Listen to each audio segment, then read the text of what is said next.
Okay, we're now going to talk about public domain audio. There's an awful lot of resources for audio, and here's one, radiolovers.com. It's basically lots and lots of old time radio shows.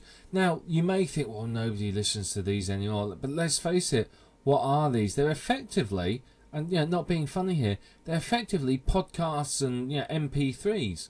They're just of old radio shows, and people do like these. More and more people own MP3 players, including the older generation. So, there's a big market for this, for people who, like this sort of thing, who want to listen to it. But again, you could take this, I'm going to go back to sci-fi again. You could take these, you can convert them onto a CD, present them nicely, and sell them at sci-fi conventions. You will make money from it.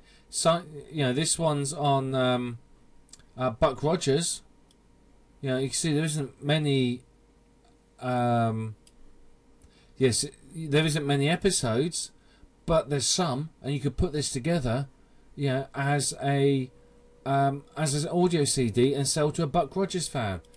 Same with any of the many others that are here. There are lots and lots of other sci-fi shows that you could do the same with. Batman again. Batman's very, very popular at the moment.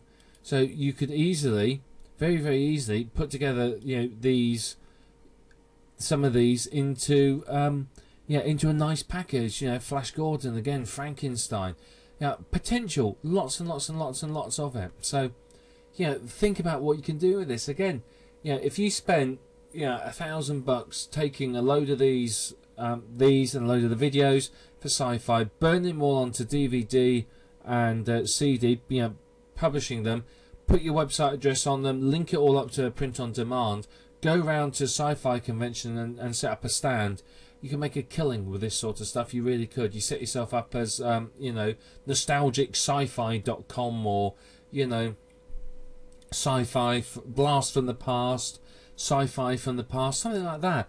And huge potential for you to earn from this, because again, people will collect this and they'll absolutely love to get their paws on it. So here's one site with an awful lot of potential, and you see there's a couple of other collections here as well, the adverts up here. So lots and lots of potential for you to make money from this. Already we're on the first site, and already there's pound signs and dollar signs whizzing around as we think of all the potential that's in front of us.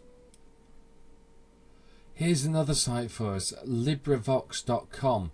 Their goal is to, you can see down here, their goal is to record all the books in the public domain. So basically, they're providing you, they're volunteers who read the books and put them into the public domain. So again, if you look through the catalogue, there's loads and loads of books here that you can use. So, providing the quality is good, you won't have a problem. Let's do recently catalogued. New releases. So you can see here, all of these are books that are in audio format. And there's many, many more. I'm sure you could probably find some Sherlock Holmes. There's Edgar Allan Poe, Shakespeare. All of these, you can create sites with the public domain books themselves, and you could upsell the audio version. I mean, let's face it, people will pay for it. You don't have to charge a fortune for it, but you can, charge them for it. So you can see there's massive potential here, absolutely massive potential. I mean, this is great that they've taken the time to convert them into audio books, but it means it's a potential money spinner for you.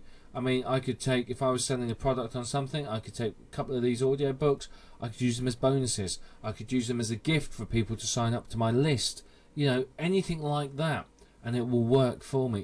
There's massive potential. So I know I keep saying there's massive potential here, and there really, really is. You can see that there is so much in the public domain, and we're talking tens of millions of works that if not more, to be perfectly honest. You can see that there's so much you could do with this. It's absolutely amazing. Here's another old time radio show. You can see the address here at the top. This is more old time radio that again you can use for whatever you want. They're in the public domain.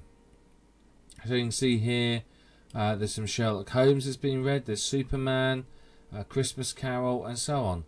There's some just in here. So you can see there's lots and lots of potential. So you can see that there is so much in the public domain. It's really not even real, to be perfectly honest. It's crazy how much of this stuff is available for you, and it's all free of charge. I mean, here's another site, classiccat.net. I mean, honestly, look at this. This is 6,000 free classical music performances. You can take these, you can put them together as a disc, sell a CD. You could put it together as a website. Yeah, you could create a website about Beethoven, for example. You can have put these recordings on there, sell them, whatever it might be. You know, it's huge, absolutely huge. There is so much here that you could use, you could do. It's incredible, absolutely incredible. Yeah, and a lot of sheet music's in the public domain as well. So what you could do is you could take the recording, you could take the sheet music, put it together, and you've got a product to sell. You know, or you could, whatever, yeah, any combination of it if you like. But you know, it really, really blows your mind when you sit there and think about how much of this stuff is in the public domain that anyone can use. I mean, I've said before, remember, many of Walt Disney's movies are based on public domain materials, and how much money's he made.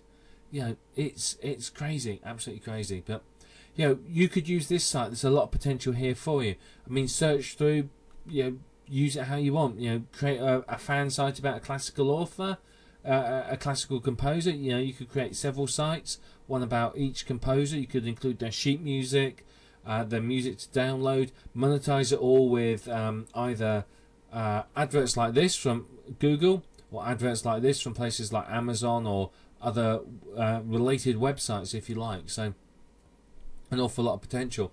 And of course, you know, you can see here they've got categories, so you can actually target specific categories. You might target opera fans, or religious music fans, or organ music fans, or chamber quartets, or whatever. You know, there's you can break this down into niches however you want in order to maximize your profit.